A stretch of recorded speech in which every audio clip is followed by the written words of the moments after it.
देश में कब कब बड़े विमान हादसे हुए हैं, सब कुछ डिटेल से जानेंगे। कब कहाँ पे हुआ है वो भी जानेंगे, कैसे हुआ है सब कुछ डिटेल से जानेंगे कि हमारे देश में कब कब विमान हादसा हुआ है।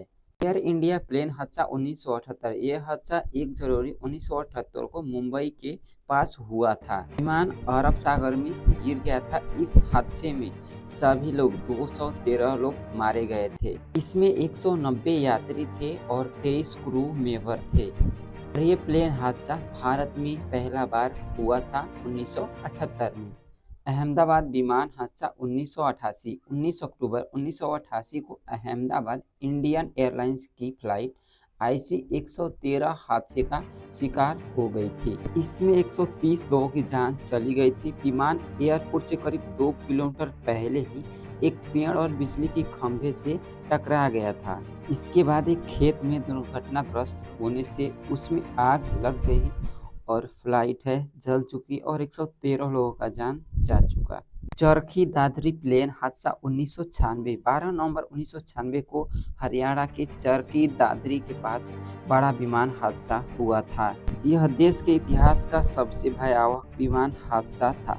2 यात्री विमानों के हवा में टकराने से यह हादसा हुआ और इसमें 349 लोगों की मौत हो गई। इस हादसे में सबसे दर्दनाक हादसा यही हुआ था, जो कि इतिहास के पन्नों में भी लिखा गया है।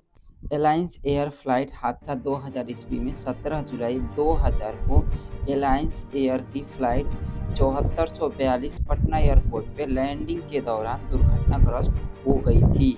लैंडिंग के समय विमान की स्पीड बहुत कम हो गई और वो उड़ान की ताकत खो बैठा। विमान बैलेंस खोकर झुका और पटना की एक धनी आबादी वाले इलाके में क्रैश कर गया। इससे विमानों में भी आग लग गई। इस विमान हादसे में 60 लोगों की मौत हो गई थी।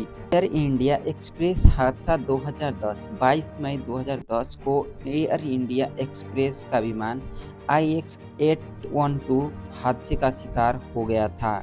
कर्नाटक के मंगलुरु इंटरनेशनल एयरपोर्ट पे यह हादसा हुआ था। विमान में कुल 160 लोग सवार थे, उसमें से 158 लोग मारे गए थे। अहमदाबाद विमान हादसा 2025। 12 जून 2025 को अहमदाबाद में एयर इंडिया प्लेन दुर्घटनाग्रस्त हुआ। एयरपोर्ट के प्लेन के टेक ऑफ करने के तुरंत बाद यह हादसा हुआ। लंदन जा रही इस फ्लाइट में 242 लोग मौजूद थे और यह हादसा फ्लाइट के पीछे हिस्से का किसी पेड़ में टकराने से हादसा हुआ। और अहमदाबाद में प्लेन हादसा दोबारा हुआ है और यह प्लेन पहले 1:38 पे टेक ऑफ हुई थी और 1:40 पे एक प्लेन है जो पूरी तरह से क्रैश हो गई और इसमें 242 लोग थे, जिसमें कि 141 लोग मारे गए और सिर्फ एक लोग बचे। और ये प्लेन मेडिकल कॉलेज के पास आके कॉलेज में टकरा चुकी और ये जो शख्स दिखाई दे रहा है यही एक बचा है, जो कि 241 लोग मारे गए हैं। और मेडिकल कॉलेज में पूरी तरह से मेडिकल कॉलेज में फूट गया और प्लेन भी पूरी तरह से टूट गई।